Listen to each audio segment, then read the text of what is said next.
नमस्कार friends, travel with Sumit Joshi में आप सभी दोस्तों का स्वागत है। आज हम जा रहे हैं बाबा नीम करौली जी के दर्शन के लिए। तो हमने अपना सफ़र शुरू करते हुए भीमताल वाला रूट लिया।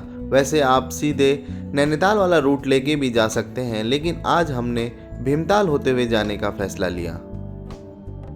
हल्द्वानी से कैंची धाम की डिस्टेंस लगभग 45 किलोमीटर से है, जो कि आप आसानी से 1.5 से 2 घंटे में ट्रैवल कर सकते हैं। कुछ टाइम पहले इस रोड पे यहाँ पर को जो जाम लगता था वो भी अब लगभग ख़त्म हो गया है, क्योंकि यहाँ पर को ये ब्रिज का कंस्ट्रक्शन पूरा हो चुका है। दोस्तों, जो भी इस चैनल पर नया है वो प्लीज़ मेरे चैनल को सब्सक्राइब करें और मेरे कंटेंट को शेयर और लाइक ज़रूर करें। और जो पुराने दोस्त मेरे से जुड़े हुए हैं वो प्लीज़ मेरे वीडियोस को पूरा देखें, क्योंकि इसी से हमको मोटिवेशन मिलता है आगे और भी वीडियोस बनाने का। हमने सुबह सुबह 7 बजे ही नीम करौली बाबा जी के दर्शन के लिए जाने का फ़ैसला लिया, क्योंकि दिन में वहाँ पर को काफ़ी ज़्यादा भीड़ हो जाती है और दर्शन करने में भी काफ़ी परेशानी होती है। इसलिए अगर आप लोग भी कभी ट्रैवल करें तो जितना जल्दी हो सके उतने जल्दी मंदिर की तरफ को चले जाएं, क्योंकि सुबह सवेरे वहाँ पर को भीड़ कम होने के कारण दर्शन काफ़ी ज़्यादा अच्छे हो जाते हैं। सुबह सुबह मौसम साफ़ होने के कारण उगते सूरज को देखकर हमारा मन बहुत ही ज़्यादा आनंदित हो गया। सफ़र को आगे बढ़ाते हुए मैं अब आपको नीम करौली महाराज से जुड़े हुए रोचक किस्से बताता हूँ। नीम करौली महाराज जी का जन्म एक हिंदू ब्राह्मण परिवार में लक्ष्मण नारायण शर्मा के रूप में सन 1900 के आसपास यूपी के फिरोजाबाद के अकबरपुर गांव में हुआ था। माना जाता है कि बाबा को 17 वर्ष की आयु में ही ईश्वर का साक्षात्कार हो गया था और वह आध्यात्म की ओर मुड़ गए। वे बजरंगबली को ही अपना गुरु मानते थे और उन्हें ही अपना आराध्य बनाया।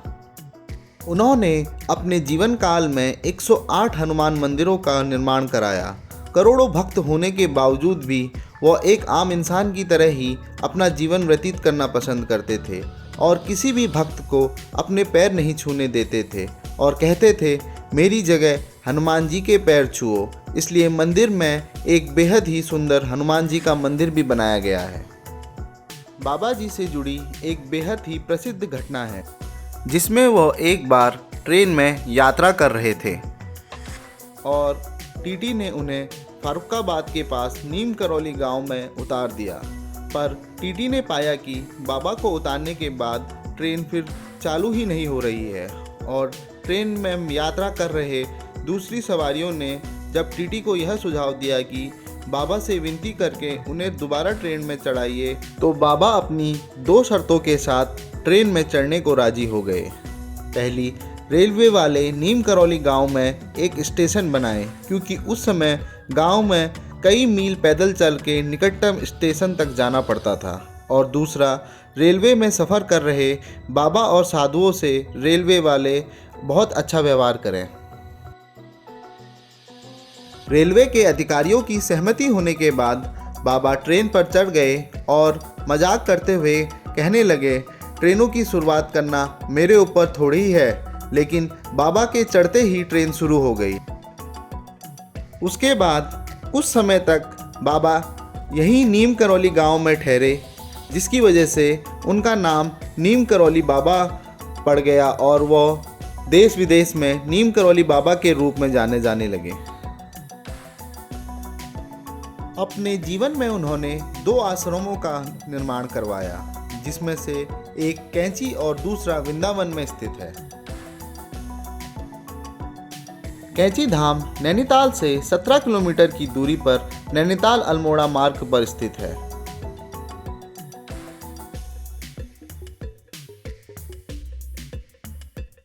प्रत्येक वर्ष 15 जून को यहाँ एक भव्य भंडारा मंदिर समिति द्वारा आयोजित किया जाता है, जिसमें लगभग 1 लाख से ज़्यादा भक्तगण शामिल होते हैं और प्रसाद में मालपुआ दिया जाता है।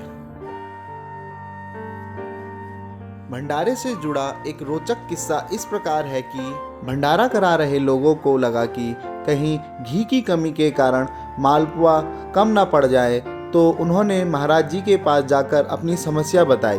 तो महाराज जी ने उनको बोला कि तुम लोग जितना भी घी गम पड़ता है उसको बगल में बह रही सिप्रा नदी से उतना पानी लेकर बनाओ, प्रसाद की कोई भी कमी नहीं होगी। और असलियत में भक्तों के लिए प्रसाद की कोई भी कमी नहीं हुई। मंदिर तक पहुंचने के लिए आपको प्रॉपर रोड्स मिल जाएंगी और यहाँ पर को आप अपने व्हीकल्स या फिर पब्लिक ट्रांसपोर्ट की हेल्प से भी आ सकते हैं, जो कि आपको हल्द्वानी, नैनीताल, भवाली से आसानी से मिल जाएंगे। नीम करौली बाबा को उनके भक्त हनुमान जी का अवतार बताते हैं और उनके भक्तों में देश विदेश के तमाम दिग्गज शुमार हैं, जिनमें एप्पल के सीईओ स्टीव जॉब्स, फेसबुक के संस्थापक mark Zuckerberg, Hollywood actress Julia Roberts, cricketer Virat Kohli और भी बहुत सारे प्रसिद्ध लोग उनके भक्त हैं। उनके शिष्यों में प्रमुख आध्यात्मिक शिक्षक रामदास और भगवान दास हैं और संगीतकार कृष्णदास और जय उत्तर भी उनके अनुयायी रहे हैं। करीबन 8:15 बजे हम भी बाबा जी के द्वार पर पहुंच गए और आते ही हमें गौ माता के दर्शन हुए। बाबा के दरबार पर जो भी सच्ची आस्था लेके आता है तो बाबा उसकी मनोकामनाओं को अवश्य पूरा करते हैं। मंदिर पहुंचते ही आपको एक अटूट शांति का एहसास होगा और आपका मन आनंदित हो जाएगा। मंदिर के अंदर फोटोग्राफी और वीडियोग्राफी अलाउड नहीं है, इसलिए अब आप इसका बाहर से ही दर्शन कर लीजिए। बाबा जी के कथनों को हर इंसान ने अपने जीवन में ज़रूर अप्लाई करना चाहिए, क्योंकि बाबा जी का मानना था कि अहंकार ही ईश्वर की प्राप्ति में सबसे बड़ी बाधा होती है और जब तक इंसान के अंदर अहंकार है तब तक एक विद्वान और मूर्ख एक समान ही है। महाराज जी की ख्याति का अनुमान इस बात से लगाया जा सकता है कि उनके आश्रम कैंची, वृंदावन, ऋषिकेश, शिमला, दिल्ली, मैक्सिको और अमेरिका तक फैले हुए हैं।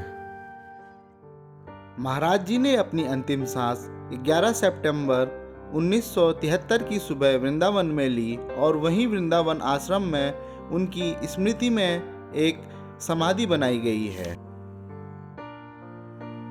बाबा जी भले ही इस समय दुनिया में नहीं हो, लेकिन उनके आश्रम कैंची धाम में अब भी भक्तों और श्रद्धालुओं का वैसे ही मजमा लगा रहता है।